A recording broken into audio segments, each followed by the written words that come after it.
사람이 마음으로 믿음에 입으로 시인하여 구원에 이르느니라. 아멘.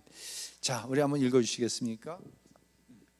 사람마다 삶의 방식이 있습니다. 세상 사람들도 그리스도인도 그들만의 삶의 방식이 있습니다. 세상 사람들은 육체적인 감각에 의존해서 살아갑니다. 그러나 그리스도인들은 믿음이라는 영적인 감각에 의존해서 살아갑니다. 사도 바울은 오직 의인은 믿음으로 말미암아 살리라고 했습니다. 왜 그리스도인은 믿음으로 살아야 할까요?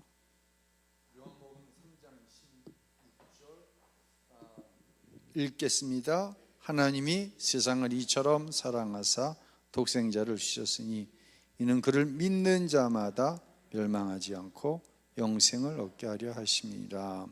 예, 무엇으로 구원받는다고요? 믿음으로죠. 예. 자, 이 정도 하고 좀 넘어갑니다. 이 내용은 우리가 교리적으로는 잘 알고 있는 내용이기 때문에 넘어가겠습니다. 계속 읽어주세요. 구원은 행위나 노력으로 받는 것이 아니라 믿음으로 받습니다. 우리의 죄를 위해 십자가를 지시고 부활하신 예수님을 마음속에 믿으면 구원받은 하나님의 자녀가 됩니다. 사람이 마음으로 믿어 의에 이르고 믿음으로 시인하여 구원에 이른다라고 얘기했어요. 자, 우리가 믿음이라고 하는 이야기를 너무 많이 듣고 너무 많이 사용하죠. 믿음으로 구원받았습니다. 십자가를 믿는 믿음, 예수를 믿는 믿음으로 구원을 받았습니다 라고 이야기를 합니다. 근데 믿음에는요, 세 가지가 있어요. 믿음. 첫 번째, 가짜 믿음이 있습니다. 무슨 믿음? 가짜 믿음이 있어요. 예. 가짜 믿음을 한마디로 정의하라고 하면 하나님을 기쁘시게 하시지 않는 믿음입니다. 하나님을 기쁘게 하지 않는 믿음. 이건 가짜 믿음입니다. 믿음은 하나님을 기쁘시게 합니다. 내가 예수를 믿어 구원받으면 누가 기뻐하세요? 하나님이 기뻐하십니다. 그런데 내가 예수를 안 믿는데 교리적으로 내 생각적으로만 믿는다고 합니다. 이것은 하나님을 기쁘시게 하지 못합니다. 분명히 가짜 믿음이 존재합니다. 세상 교회 안 다니는 사람만 가짜 믿음 가지고 있는 게 아니라 교회 안에 있는 사람들 가운데도 가짜 믿음 갖고 있는 사람이 있을까요, 없을까요? 있습니다. 당신이 예수 믿어 구원에 이뤘습니까? 공동체적으로는 아멘 하는데 개인적으로 당신은 구원 받으셨습니까? 만약에 구원 받았다 그러면 당신은 어떻게 구원을 받았습니까? 라고 물어보면 확고하게 예수님이 십자가에서 내 죄를 대신하셨기 때문에 내 공로가 아닌 예수님의 십자가의 공로로 나는 구원 받았습니다. 이렇게 문자적으로 정확한 대답은 아니라고 할지라도 의미에 있어서 분명한 대답을 하는 사람이 있고 하지 못하는 사람이 있습니다. 마음에 믿은 것은 입으로 시인하게 되어 있습니다. 사람이 자주 사용하는 용어들이 있습니다. 어쩌다 나온 용어도 있지만 대부분은 마음에 그 언어에 관한 것들이 머물러 있기 때문에 그 머물러 있는 것이 필요한 순간 입을 통해 시인하게 되어지는 것입니다. 내가 예수를 믿어 구원을 받았다고 한다면 어떻게 구원받으셨습니까? 마음에 머물러 있는 것들이 입술로 당연하게 내가 예수 믿어 구원함을 받았습니다 라고 나온다는 거예요. 이 고백은 누구를 기쁘시게 하는 고백이에요? 하나님을 기쁘시게 하는 고백이라고 하는 거예요. 두 번째, 믿음은 교리적인 믿음이 있습니다. 제가 1, 2부 설교할 때 부끄러운 얘기 했잖아요. 교회를 개척할 때 제가 얼마나 마음이 뜨겁고 얼마나 내 안에서 성령께서 충동을 하시는지 사람들이 너는 개척할 사람 아니라고 그러는데 저희가 모든 것을 다 하나님 앞에 드리고 개척을 시작했습니다. 그런데 저는 뭘 교리적으로만 믿었냐? 신유의 은사를 교리적으로만 믿고 신자들한테 가르쳤습니다. 제가 1부 예배 때는 그 얘기했어요. 2부 때는 안 한 것 같은데, 제가 교회를 개척했을 때 장석현 전도사라고 교단의 십자군 전대다라는 걸 운영을 해요. 그래서 교회를 개척했는데 함께 나갈 전도할 사람이 없는 거예요. 그러면 십자군 전도대는 아주 이 뭐만 받냐면 전도 훈련만 전문적으로 받아요. 교단에서 시켜가지고, 저처럼 교회를 개척했는데 함께 전도할 사람이 없으면 교단에다가 십자군 전도대원 파송 요청서를 보내면 심사를 해가지고 전도사님을 파송시켜 주는 거예요. 이분들은 그 당시에는 단독 목회, 교회를 개척하든지 담임 목회를 꼭 2년 이상은 해야, 또 전담을 3년 이상을 해야 목사 안수를 받는데, 이분들은 단독 목회 대신에 이 십자군 전도대를 하는 거예요. 그 시간을 인정을 해주는 거예요. 거기서 파송받은 사람이 장전도사님이에요. 얼마나 뜨거운지 이제 일본 선교사를 꿈꾸면서 선교 훈련도 받고, 그리고 우리 교회에 와서 주중에는 같이 전도를 나갑니다. 주일날도 같이 예배를 드리죠. 4개월 동안 파송을 받거든요. 그러면 신자들 가운데 몸이 아픈 사람이 있으면 내가 전도사이기 때문에 안수를 할 수가 없어요. 전도사는 안수하면 안 돼요. 법적으로는 그래요. 실제적으로 하는 사람이 있는지 없는지는 모르지만, 제가 사람이 꽉 막힌 데가 좀 있어요. 지금은 많이 나아졌어요. 그래도 인정을 안 하시는 것 같으네요. 꽉 막힌 데가 있어서 안수하지 말라고 그러면 죽었다 깨나도 안 하는 거예요. 아니, 암에 걸려있는 신자 매일 신방하면서 그 신자는 안수해주면 얼마나 위로가 되고 힘이 되겠어요. 전도사는 안수하면 안 됩니다 그러고 예배만 드려주고 오는 거예요. 기도만 해주고. 근데 주일이면, 아니면 이렇게 신자들 가운데 병든 사람이 있으면 담임 전도사한테 기도받아야 돼요. 아니면 파송받아서 쉽게 얘기하면 부교육자예요. 교회에 부교육자에게 가서 기도해달라고 갔어요. 저한테 기도해달라고 그러는 게 아니라 파송받아 온 장전도사한테 가서 기도해달라고 그러는 거예요.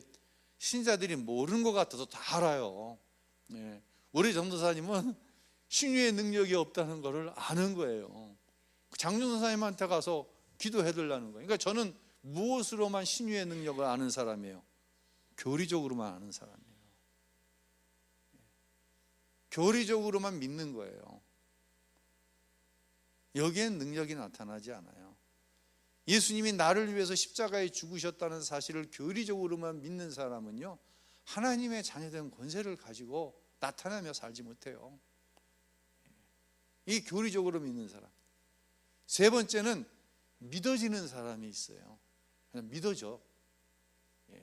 믿어지는 거예요. 엘리야가 말이에요, 갈멜산에서 바알 선지자, 아세라 선지자 합이 몇 명이요? 400, 450해서 850명 대 1로 싸우는 거예요. 하루 종일 이 바알, 아세라 선지자들이 별짓 다 하다가 나중에는 안 되니까 자기 몸을 막 자해하는 거예요. 자기 신한테, 자기 신이 하늘에서 불을 안 떨어뜨려 주니까는 그렇게 해서라도 불을 떨어뜨리게 하려고 막 그러는 거예요. 엘리야가 그 모습을 보고 있다가 무슨 짓을 하냐면 고랑을 파는 거예요. 그리고 갔다가 물을 동이로 길어다가 갖다 부으려는 거예요. 거기다가 하늘에서 뭐가 떨어져야 되는데, 불이 떨어져서 재물을 불살라야 되는데, 그러면 마른 재물이 타기 쉬워요? 물에 펑 젖은 재물이 타기 쉬워요? 마른 재물이 타기 쉽죠. 그런데 엘리야는 믿어지는 거예요. 하나님이 살아계시고 하나님께서 불을 내리실 때 마르고 젖었고 홍수가 나고, 이거는 하나님께는 일이 안 되는 거예요. 문제가 안 되는 거예요. 이게 어떻게 해지는 거예요? 믿습니다가 아니라 믿어진 거예요. 그러니까 그 짓을 해놓고는 기도할 때 하늘에서 불이 내려오는데 혀가 물을 핥아먹듯이 불이 내려와 갖고 그 물을 딱 핥듯이 핥아버리고 재물을 불살러 버리는 거예요. 엘리야의 믿음은 믿습니다, 하늘에서 불이 떨어질 줄로 믿습니다가 아니라 이미 어떻게 된 믿음? 믿어지는 믿음이에요. 사랑하는 성도 여러분, 여러분의 믿음은 어떤 믿음입니까? 믿어지는 믿어지는 믿음. 믿어지는 믿음. 그런데 엘리야가 항상 그러지는 않았어요. 이 850대 1에서 대승리를 하고 바알 선지자, 아세라 선지자하고 생명을 걸고 약속을 했잖아요. 싸움을. 그래서 다 죽였어요. 다 죽여버렸어요. 그런데 이 아세라 이 누굽니까? 아합 왕의 부인 누구죠?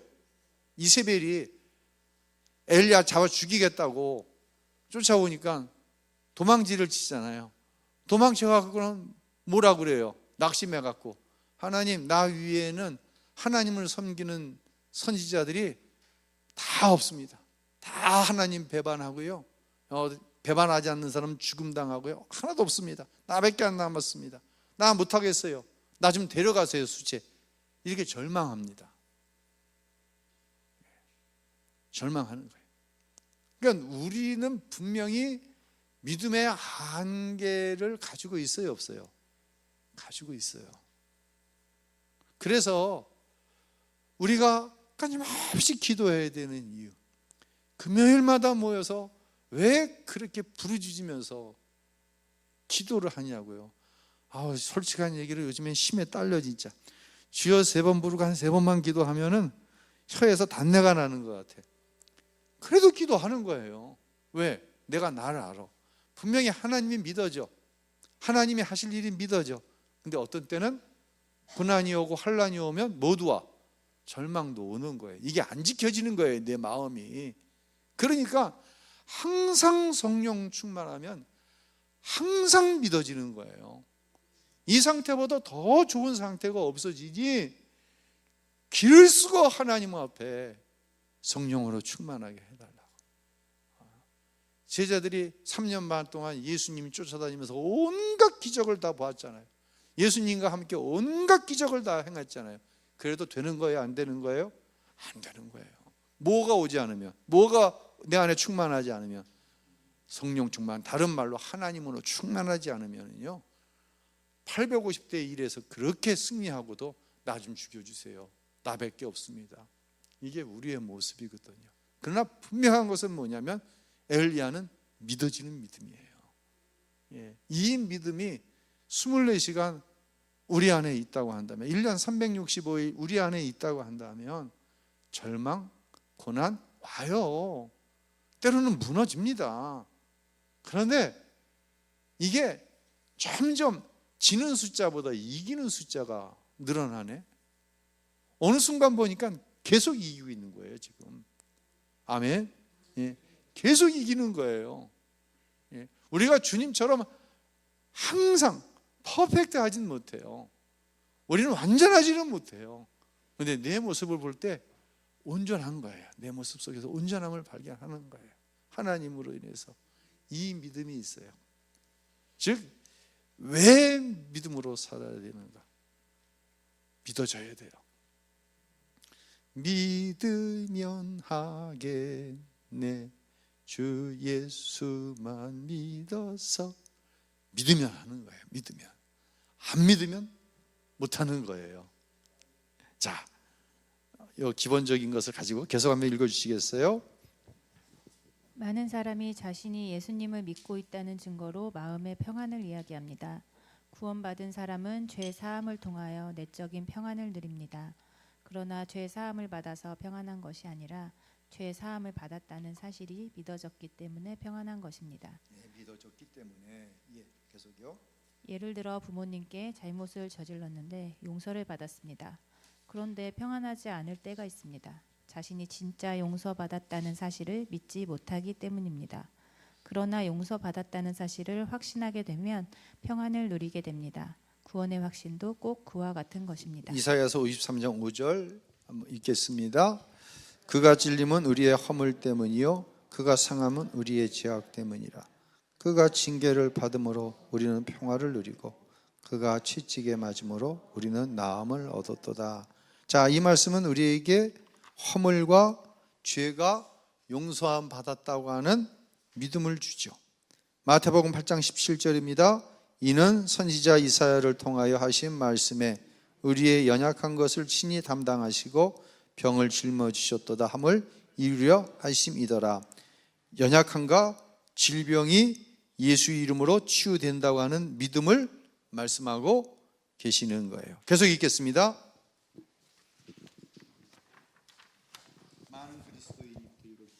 많은 그리스도인이 구원은 믿음으로 받고 다른 것들은 노력해서 받는 줄로 생각합니다. 그러나 하나님께서 주시는 모든 은혜와 복은 믿음을 통해서만 받습니다.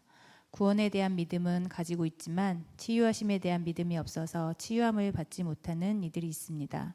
그러나 우리의 병을 대신 지시고 치유하시는 예수 그리스도에 대한 약속의 말씀을 붙잡으면 치유의 은혜를 누리게 됩니다. 어떤 사람은 구원의 믿음은 있는데 기도 응답에 관한 믿음은 없습니다. 어떤 사람은 승리하는 삶에 대한 확신이 없습니다. 그러나 하나님께서는 우리에게 구원을 약속해 주셨을 뿐만 아니라 기도에 응답해 주실 것도 약속해 주셨습니다. 세상에서 승리하는 삶도 약속해 주셨습니다. 그 약속의 말씀을 붙잡고 믿을 때 우리는 하나님께서 약속하신 은혜들을 실제로 누릴 수 있게 되는 것입니다. 저는 구원받은 믿음은 분명히 가졌습니다. 그러나 목회 현장에서 살아계시고 함께하시는 하나님, 치유하시는 하나님, 모든 것을 이루시고 공급하시는 하나님을 확신 가운데 붙잡지 못했습니다. 그래서 의심하고 고민하고 염려하고 두려움에 사로잡혔던 적이 있습니다. 믿음 없는 제 모습을 보고 얼마나 회개했는지 모릅니다. 믿음이 있는 것 같았지만 믿음으로 누리며 살지 못했기 때문에 살아계신 하나님의 역사를 지극히 제한적으로만 체험하고 살았던 것입니다. 예, 지금 당신이 믿음으로 누려야 할 은혜는 어떤 것입니까? 제가 이 믿음에 관한 첫 단원을 시작하면서 그런 말씀을 드렸어요. 교회 다니는 사람이 제일 힘들어하는 게 뭐라고요? 믿는 거. 하나님 믿는 게 제일 힘들다 그랬어요. 교회 다니는데 하나님 믿는 게 제일 힘들어. 교회 안 다니는 사람은 하나님 믿는 거 안 힘들어요. 안 믿으니까. 근데 정확하게 우리가 믿음으로 하나님의 은혜를 누리는 것은요, 믿은 대로 사라질 때예요. 믿은 대로 사라질 때. 이게 진짜 믿음이에요. 어떤 대로 산다? 믿은 대로 살아가는 거예요. 목사님, 그 말이 좀 말장난 같은데요. 여러분, 하나님 살아계신 걸 믿으시죠? 그러면 하나님 살아계신 믿음대로 살아 가십시오가 아니라 나의 삶은 하나님이 살아계시다고 하는 그 믿음대로 사라지고 있나요? 어떻게 생각하세요? 가정 안에서 여러분 가정 안에 하나님이 살아계신가요? 좀 더 구체적으로 접근해 볼까요? 여러분의 자녀는 하나님이 살아계신다고 하는 믿음으로 양육이 다 끝났지 지금은. 그렇죠? 양육하고 계신가요? 아니면 양육하셨었나요? 하나님이 살아계셔. 그 믿음으로 자녀를 양육하고 계신가요? 하셨나요? 했다고 하면 그건 믿음이에요. 근데 믿습니다. 하나님 내 자녀를 어떻게 해주실 줄로 믿습니다. 이건 믿음 아니에요. 하나님을 내가 믿어요. 그 믿음대로 살아간 게 믿음이라는 거예요. 그래서 의인은 무엇으로 말미암아 살리라? 믿음으로 말미암아 살리라. 믿음으로 말미암아 어떻게 하는 거예요? 사는 거예요. 이게 믿음이에요. 믿음으로 말미암아 사는 게 믿음이에요.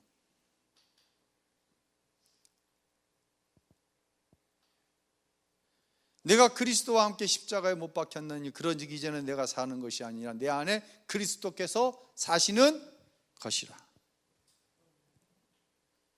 내가 육체 가운데 사는 것은 그 예수 안에서 살아가는 거예요.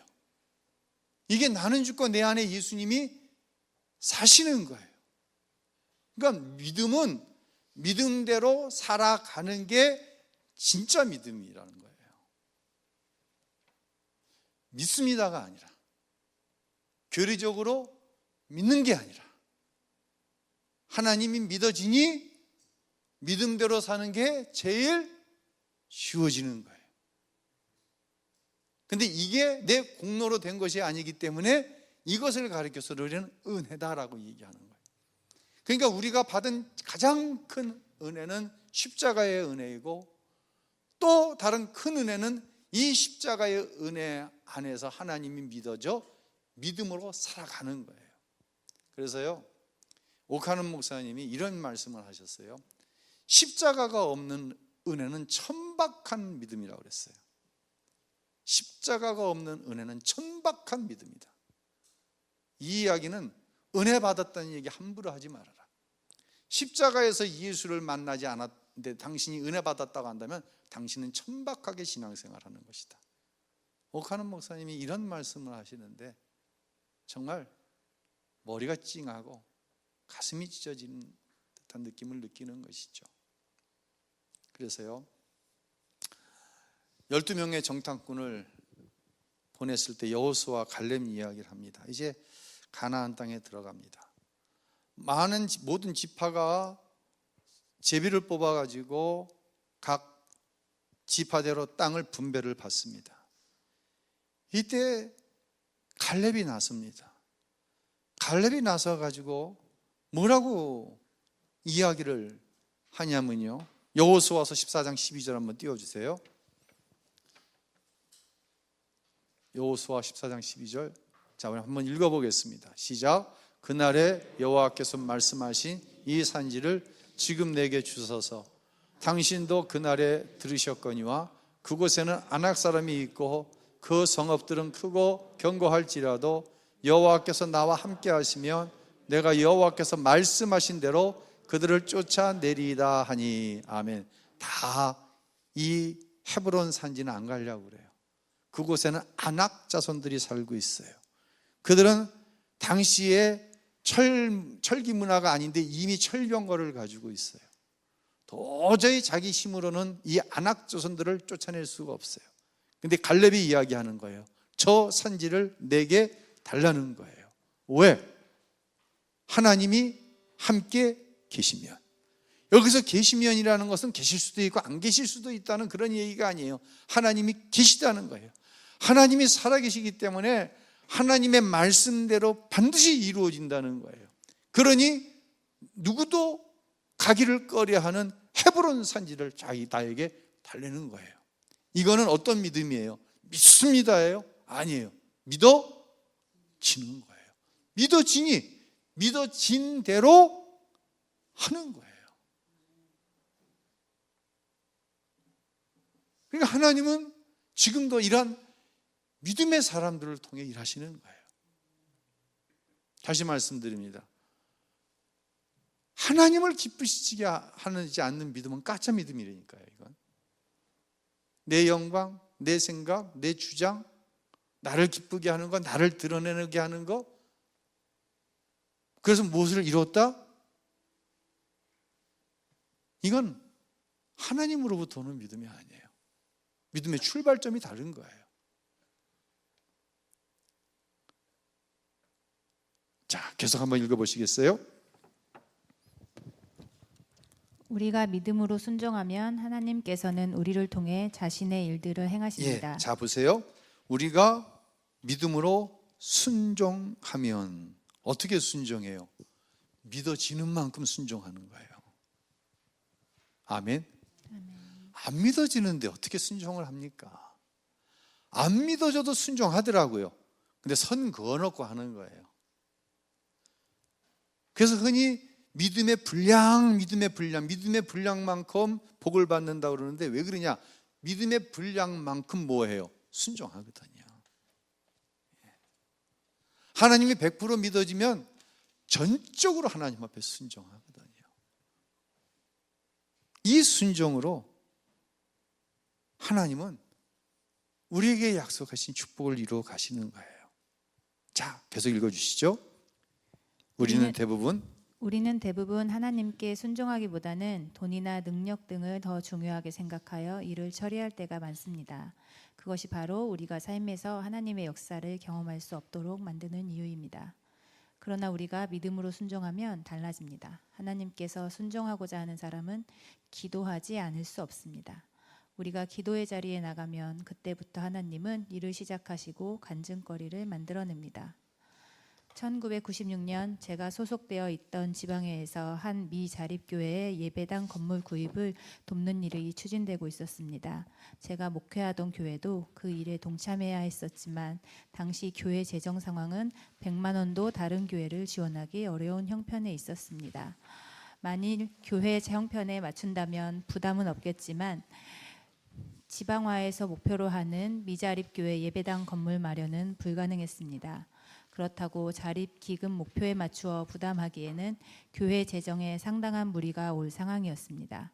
고심 끝에 저와 장로들은 교회 재정에 무리가 있겠지만 저희 교회가 1,000만 원은 헌금해야 미자립 교회를 자립시키는 사업이 추진될 수 있다는데 의견을 모았습니다. 우리는 이 일에 믿음을 사용하기로 결정했습니다.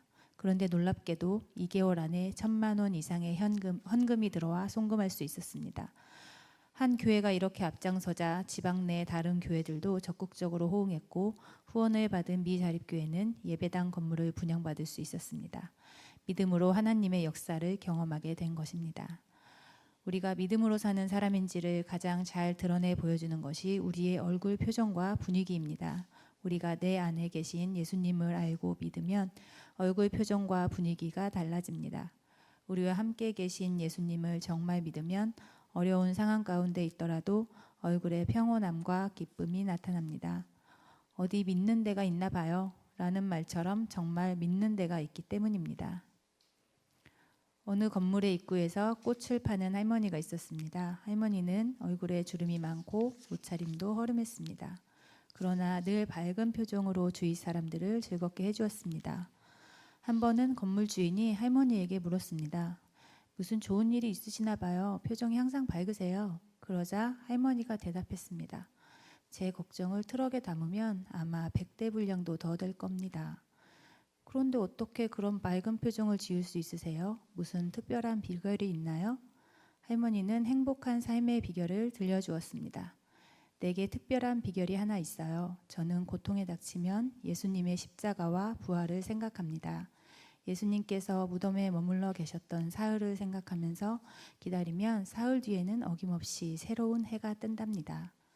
성도에게는 두 차례의 감사와 찬송이 있습니다. 하나는 어떤 일이 이루어지기 전에 감사와 찬송을 하는 것이고 또 하나는 그 일이 이루어진 후에 감사하며 찬송하는 것입니다. 어떤 일이 바라는 대로 이루어졌을 때 감사하고 찬송하는 것은 누구나 할 수 있는 일입니다. 그러나 그 일이 이루어지기 전에 감사하고 찬송할 수 있는 사람은 오직 믿음의 사람밖에는 없습니다. 역대하 20장에 보면 여호사밧이 아람과 전쟁을 할 때 이스라엘 군대의 맨 앞에 찬양대를 세웠습니다. 선두에 찬양대를 세웠다는 것은 전쟁에서 승리하게 하실 하나님을 믿는다는 믿음의 표시였습니다. 그 믿음 때문에 여호사밧과 이스라엘 군대는 전쟁이 끝나지 않은 상황에서도 하나님을 찬양할 수 있었습니다. 예. 믿음으로 살아가길 원하죠. 우리가 먼저 부모된 우리가 믿음으로 살아가면 하나님께서 주시는 믿어지는 그 믿음으로 살아가면 자녀들이 하나님께 반드시 돌아옵니다. 반드시. 왜냐하면요 평생 그 모습을 보거든요. 근데 부모가 믿음으로 살지 않으면, 정확하게 표현하면 잘못된 믿음, 잘못 들어가 앉아있는 믿음으로 살아가면은요 자기만 문제가 생기는 게 아닙니다. 특별히 자녀들에게 특별한 문제가 생깁니다. 정말 우리가 믿음으로 살아야 됩니다. 제가 지방의 작은 교회를 이제 10여 개 교회가 연합을 해서 돕고 작년 초에 한 1,400만 원 정도 우리도 매달 이제 10만 원씩 이렇게 모으고 있거든요. 그래서 한 1,400만 원 정도를 들여서 작은 교회, 흔히 얘기하는 개척교회 리모델링을 해줬어요. 그리고 나서 그 교회에 담임 교육자가 바뀌어서 격려해 주기 위해서 목사님 한 5분이 그 교회를 방문을 했습니다. 방문했는데 개척교회가 저도 개척을 해봤으니까 모든 면에서 상황이 열악하죠. 그런데 제가 이제 마음에 무슨 질문을 하나 가지고 갔냐면, 제가 이제 지방의 인사부원이니까 지방외의 어떤 교회 담임 목회자가 부임하기 전에 최종 관문으로 인사부에서 면접을 하고 그 면접이 통과돼야 담임 목회자로 부임을 해요. 제가 근데 그 목사님을 면접하는데 주소지가 인천으로 되어 있더라고요. 그래서 왜 인천이냐 했더니 인천에서 사모님이 무슨 일을 하시는 거예요. 그것까지는 받아들였어요. 왜냐하면 교인들이 주일날 10여 명 모이는 정도니 목사님의 생활이 안 되니까 그 정도는 그냥 받아들여진 거예요. 그리고 자녀들도 인천에서 아직 공부를 하고 있고. 근데 이제 한 가지 질문거리가 있는데 그 질문을 사실을 안 했어요. 그리고 교회를 방문해서 함께 이제 기도를 하고 교회 현재 상황을 듣고 차를 한 잔 마시면서 내가 이런 질문을 했어요. 목사님 새벽 기도 하시냐고. 사실 제가 아무리 선배지만 그분도 담임 목사, 저도 담임 목사인데 이런 질문은 신뢰가 될 수 있지만 신뢰를 무릅쓰고 새벽 기도 하냐고 물었어요. 왜냐하면 인천에서 오시니까. 그러니까 집이 인천이기 때문에 새벽 기도를 못 한다는 거예요. 그러면서 이제 새벽 기도를 못 하는 이유에 대해서 쭉 설명을 하시는데 인간적으로는 받아들여질 수 있어요. 근데 제가 이런 얘기를 했어요. 새벽 기도 안 하면 제일 손해가 목사님이 제일 손해입니다. 새벽 기도하는 신자가 있는 교회와 새벽 기도하는 신자가 없는 교회는 하늘과 땅 차이입니다. 우리는 장사하는 사람 아니지 않습니까? 우리는 학문적으로 누구를 가리키는 사람 아니지 않습니까? 우리는 하나님을 믿고 하나님께서 하시는 일을 보는 사람들 아닙니까? 그런데 목사님이 신자들과 함께 새벽 기도하지 않으면 목사님만 손해입니다. 하나님이 일하셔야 되는데 새벽을 깨고 기도하는 신자들이 없다? 오히려 그래서 목사님은 아침 좀 일찍 출근을 해서 교회에서 적당히 아침 식사를 하고 오후까지 사역을 하시다 돌아가신다고 그랬더라고요. 목사님 좀 뒤집어 사시면 어떨까요?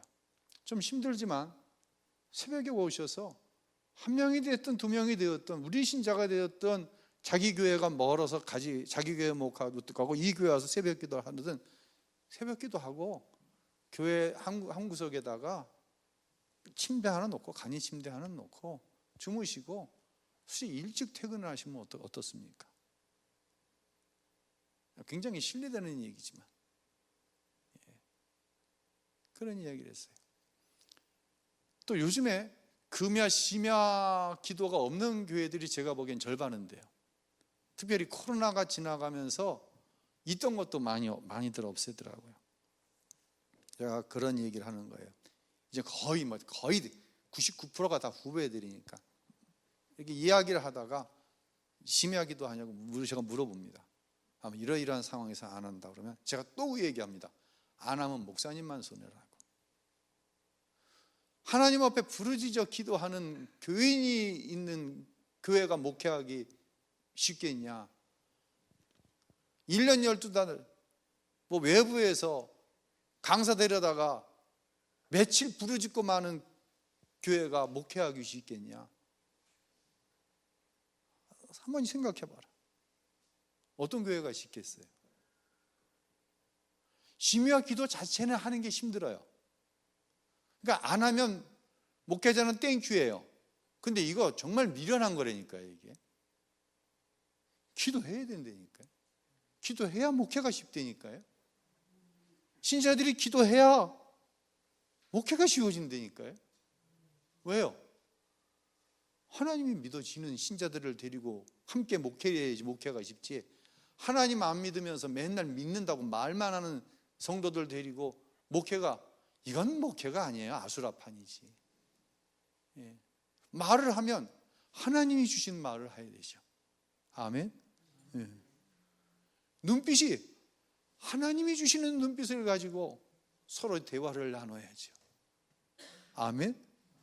어떤 일이 있을 때 하나님이 주시는 마음을 가지고 서로를 끌어안고 해야죠. 그런데 새벽 기도도 없고 금요 심야도 없고, 목사는 할만할 것 같아. 예. 여러분은 어떠세요? 여러분 신앙생활 할만할 것 같지 않아? 새벽 기도 부담 없고 심야 부담 없으면? 근데 그거는 쉬운 게 아니에요. 그건 진짜 어려운 길을 가는 거예요. 여러분이 믿음 생활에 있어서 좀 어려운 길을 가시기 바랍니다. 그러면 첫째는 여러분이 살아나고 여러분의 가정이 살아납니다. 그런데 쉬운 길로 갈 수 있습니다. 얼마든지 쉬운 길로 갈 수 있습니다. 하나님이 살아계시다는 것을 믿으면서 왜 살아계신 하나님 앞에 기도하지 않습니까? 생각해 보세요. 왜 살아계신 하나님을 기쁘시게 하는 사명을 감당하지 않습니까?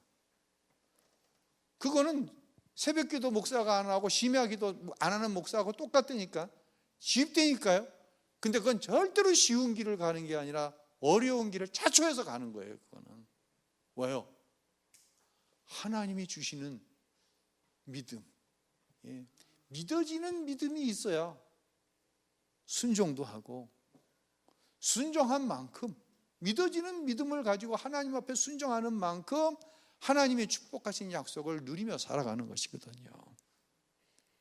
그래서 예수님도 넓은 문으로 가고자 하는 사람은 많다는 거예요. 근데 좁은 문으로 들어가려고 하는 사람은 적다는 거예요. 그러면서 너희는 넓은 문으로 가라, 좁은 문으로 가라, 좁은 문으로 가라는 거예요. 왜요? 그게 어려운데 쉬워지는 거예요. 기도하십시오. 기도 생활 정말 하나님께서 하게 하시는 기도, 하나님이 믿어지게 하시는 믿음, 하나님이 주시는 언어, 하나님이 넣어주시는 마음과 생각. 어려워요.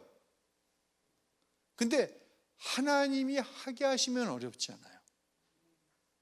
이게 축복으로 가는 길이에요. 쉬운 길, 넓은 길, 이건 엄격히 이야기해서 여기에 머물러 있고 여기에 머물러 있는 아주 사변적이고도 교리적인 것이에요. 그렇게 하나님 만나기 힘들어요. 끝까지 읽어보실까요? 십자가와 부활로 승리하신 예수님께서 우리에게 영원한 승리를 약속하셨습니다. 승리는 예수님께서 주시는 것이고 우리가 할 수 있는 것은 감사와 찬양입니다. 당신은 결과가 나오기 전까지 기다리는 사람입니까? 아니면 예수님이 주실 승리를 믿고 감사와 찬양을 고백하는 사람입니까? 예, 아멘. 감사와 찬양, 하나님이 주시는 마음이고 하나님이 주시는 노래가 찬양이에요. 결과가 나오기 전까지 우리는 기다리는 사람이 아니라, 힘들지만, 힘들어요 사실. 포기해야 될 것도 많고 희생해야 될 것도 많아요. 그런데 결국은 그것을 통해 하나님께서 이루시는 일들을 보게 되는 거예요. 아멘. 우리 한 주간 다시 산 가운데로 나아가야 됩니다. 그저 여러분들을 누가 보든지 간에, 누가 보든지 간에 그냥 그 사람하고 한 1년, 2년 이렇게 관계를 맺으면서 직장 생활이, 직장 동료든지 아니면 동네 이웃이든지 관계를 맺으며 살아갑니다. 어느 순간에 그 얘기하는 거예요. 기도해. 예수 안 믿는 사람인데 기도해. 그럼 하나님이 이루셔. 그럼 이 사람이 뭐라 그러는지 알아요? 기도해야지. 기도해야 되겠네. 예수 안 믿는 사람인데. 누구를 보고? 나를 보고, 내가 살아가는 그 모습을 보고. 하나님이 하시는 일을 누구를 통해? 나를 통해 보고 기도해. 기도하면 돼. 그러면 그 사람이 기도해야지. 기도해야 되겠네. 이런 일들이 일어납니다. 그게 내 믿지 않는 내 형제야, 친형제야. 근데 막 어떤 일을 가지고 막 서로가 이렇게 좀 막 힘들어하고 그러다가 얘기하는 거예요. 나는 그 일을 위해서 기도하고 있어. 누나도 이 일을 위해서 함께 기도해. 기도해야지. 이거 저희 큰 누나하고 저와의 대화예요. 누나, 난 그 일을 위해서 기도하고 있어. 하나님이 그 마음을 내 안에 주시면 어렵지만 그렇게 할 거야. 누나도 기도해. 나도 나도 기도해야지. 저희 큰 누나가 자기도 기도한대. 이런 일들이 우리의 삶에 얼마든지 있습니다. 다시 말씀드립니다. 그런데 그 길은 좁은 길입니다. 그 길은 사람들이 가기 싫어하는 길입니다. 그런데 하나님을 믿는다고 하는 것은 그럼에도 불구하고 하나님이 주시는 마음으로 그 길을 어렵지만 넉넉하게 가는 거예요. 무슨 의미인지 아시겠죠? 어려워요. 근데 넉넉하게 가는 거예요. 피 흘림이 있어요. 그런데 넉넉하게 가는 거예요. 누가 그 마음을 주시니까? 하나님이 그 마음을 주시니까. 아멘. 꼭 승리할 수 있기를 바랍니다. 우리는 승리할 줄로 믿습니다. 왜요? 하나님이 우리와 함께 하시니까. 찬양하겠습니다.